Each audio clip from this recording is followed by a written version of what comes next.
What's up mga tropa? So ngayon ay i-react natin yung sa vlog ni JP Amazing Stories. Pero bago ang lahat, huwag niyo kalimutan mag-subscribe sa kanyang channel. And paki-subscribe na din ang aking channel. And click niyo na rin yung notification bell para pag may mga bago tayong reaction video ay ma-notify kayo. So ngayon, huwag natin patagalin. Start. Breaking news, na-hijack nga ba ng Yemeni Houthi ang isang Israeli ship sa Red Sea? Nagpahayag si Houthi Kung Israel na cargo ship hinijack ng Houthi at isa sa mga crew doon ay Pilipino. So, pakinggan natin. military spokesman Yahya Sari. Ayon sa kanya, ang hukbong pandagat ng Yemeni Armed Forces sa tulong ng Diyos na makapangyarihan sa lahat ay nagsagawa ng operasyong militar sa Red Sea. Ang mga resulta nito ay ang pang-hijack ng isang barko ng Israel at pagdala nito sa baybayin ng Yemen. 25 crew members ang na-hostage, gawa ng pag-hijack ng Houthis sa barko ng Israel. This is just the beginning, babala ng Iran-backed militant sa Israel. Ang tanging naintindihan lamang ng Israel dito ay ang wika ng puwersa nito. Binatikos ito ni Netanyahu at tinawag niya itong Iranian Act of Terrorism. Ang pag-agaw ng mga rebelding Houthis sa tinaguriang Israeli ship sa Red Sea ay nagkaroon ng malaking kontrobersya. Hindi bababa sa 25 crew member ng nasabing barko ang na-hostage ng grupong Yemen ayon sa mga report. Sa isang nakakagulat na pahayag, sinabi ng Iran-backed militant group na ito pa lamang ang simula. Ang pag-hijack sa Israeli ship ay isang praktikal na hakbang na nagpapatunay sa pagiging seryoso ng hukbong Yemen. Sa pagsasagawa ng labanan sa dagat, anuman ang mga magiging gastos at kahihinatnan nito, ito na raw ang simula. Inamin naman ng Houthis na sila ang nang-hijack sa barko ng Israel dahil sa di umano'y koneksyon nito sa Israel sa gitna ng digmaan. Narito ang pahayag ni Houthi military spokesman Yahya Sari. The Yemeni armed forces confirm that they will continue to carry out military operations against the Israeli enemy until the aggression against Gaza Strip stops and the ongoing ugly crimes against our Palestinian brothers in Gaza and the West Bank stop. Gayunpaman tinanggihan ng Israel ang mga link sa barko at sinabing naglalakbay ito mula sa Turkey patungong India. Ang IDF ay nagpahayag na walang Israeli staff sa barko na na-hijacked ng Houthis. Ang mga crew ay iniulat na nagmula sa maraming bansa, kabilang na ang Bulgaria, Pilipinas, Mexico at Ukraine. Binatikos ng Prime Minister ng Israel na si Benjamin Netanyahu ang insidente at tinawag itong Iranian Act of Terrorism. Ayon sa kanya, this is another Iranian act of terrorism that represents an escalation in Iran's belligerence against the citizens of the free world, with concomitant international ramifications vis-à-vis the security of global shipping routes. Ang Houthi na suportado ng Iran ay nauna nang nagbanta na targetin ang lahat ng mga barkong Israeli sa dagat. Pinayuhan ng grupo ang mga bansa na pauwiin ang kanilang mga mamamayan na nagtatrabaho bilang crew sa mga barkong ito.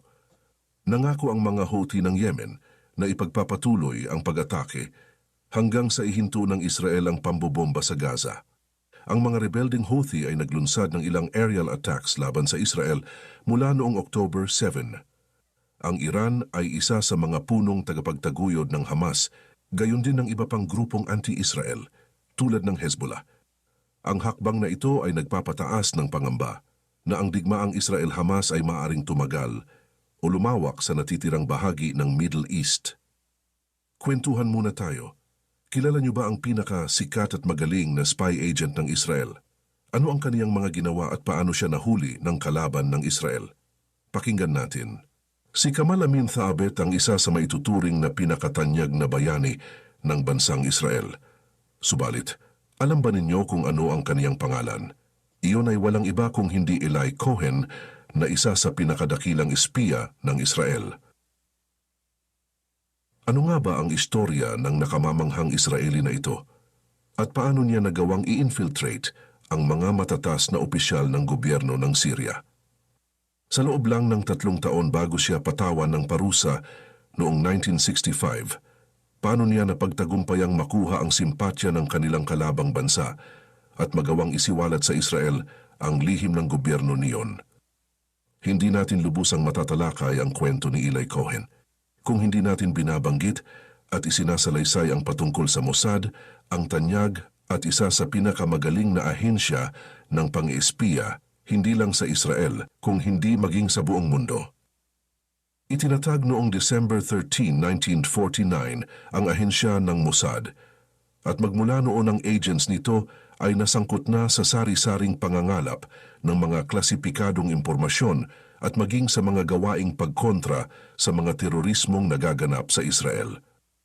Isa sa tumatak na ginawa ng Mossad ay ang pagdukot sa isang takas na Nazi na nagngangalang Adolf Eichmann at sa pagdala nito sa bansang Israel noong 1960. Itong si Eichmann ay sinasabing arkitekto at kasangkot din sa pagpapatupad ng Holocaust.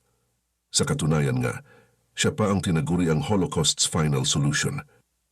Nagawa rin nilang dakpin ang leader ng Black September na isang teroristang grupo at responsable sa Olympic Massacre na naganap noong 1972 sa Munich, bahagi ng Germany.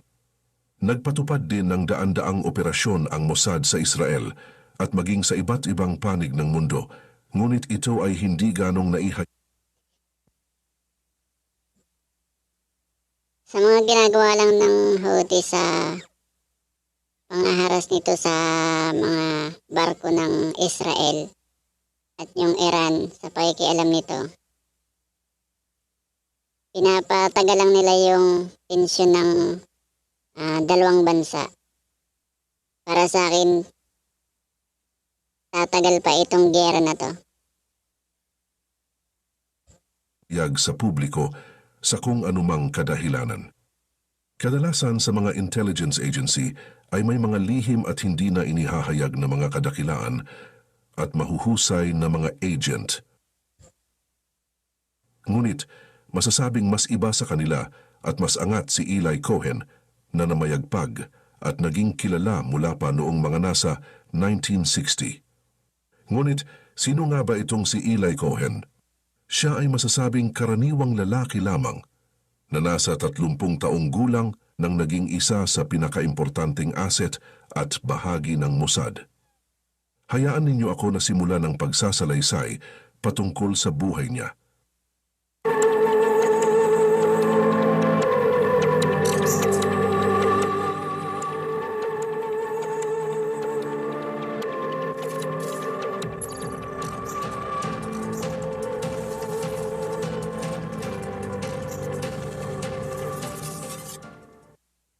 Mula nang siya ay iluwal dito sa mundong ibabaw, taong 1924, noong maipanganak si Eli Cohen, ang kaniyang Syrian Jew na mga magulang ay naninirahan sa bansang Ehipto.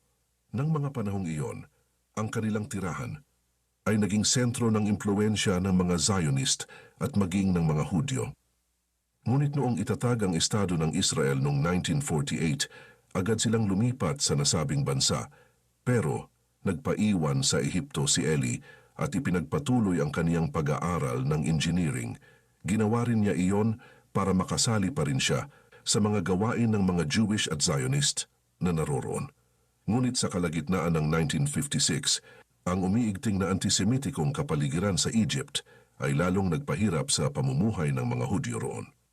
Dahil dito, tumungo na rin si Eli Cohen sa Israel at umuwi sa kaniyang mga magulang at kapatid. Noong nasa Israel na siya, nakapag-asawa siya ng isang babaeng Iraqi Jew na nagngangalang Nadia at nagkaroon silang 2 ng 3 anak. Dahil may sarili ng pamilya si Eli Cohen, nagsimula siyang maghanap ng kaniyang trabaho. Taong 1957 naman noon nang matanggap siya sa Israeli Defense Forces at naging isa siyang counterintelligence analyst. Subalit, ang ganoong trabaho ay mabilis na nagpabagot kay Eli, kaya naisip niyang maghanap ng ibang trabaho na kapanapanabik para sa kaniya.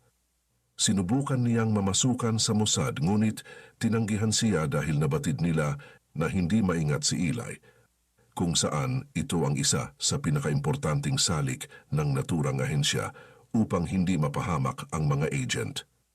Subalit kahit na ganoon, tinitingnan pa rin siya ng Mossad at pinag-iisipang tanggapin dahil isa siyang polyglot o nakakapagsalita ng maraming wika. Kabilang na roon ang wikang Ingles, Pranses at Arabic. Isa rin sa tinitingnan nilang katangian ni Eli ay ang pagkakaroon niya ng photographic memory. Taong 1960, noong maghanap ng isang special agent ang direktor ng Mossad na si Meir Amit. Ang taong ito ay ipapadala sa Damascus para pasukin at tiktikan ang gobyerno ng Syria. Ngunit sa kasamaang palad, wala sa mga kinapanayam nito ang siyang lapat para sa ganoong misyon. Dismayado noon nang tiningnan ni Amit ang mga papeles ng mga taong hindi nakapasa, hanggang sa madako ang kaniyang paningin sa papeles ni Eli Cohen at agad siyang naintriga roon. Noong mga sumunod na linggo ang mga Mossad ay nagbalak na patagong siyasatin ang mga Hudyo na nakakapagsalita ng Arabic para makakalap ng mga impormasyon. Dahil dito, nagkaroon ng pagkakataon si Eli Cohen at siya raw ang nababagay sa nasabing misyon.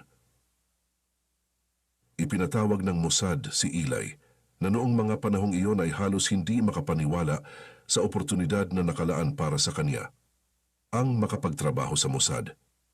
Subalit kahit na ipinatawag siya, ay wala pa rin siyang kaalam-alam kung ano talaga ang kaniyang magiging misyon. Sa loob ng 6 na buwan, habang nagsisimula pa lamang ang bukang liwayway, ay gumigising na agad si Eli upang mag-ensayo. Ang kaniyang naging guro ay isang tao na kilala lamang sa pangalan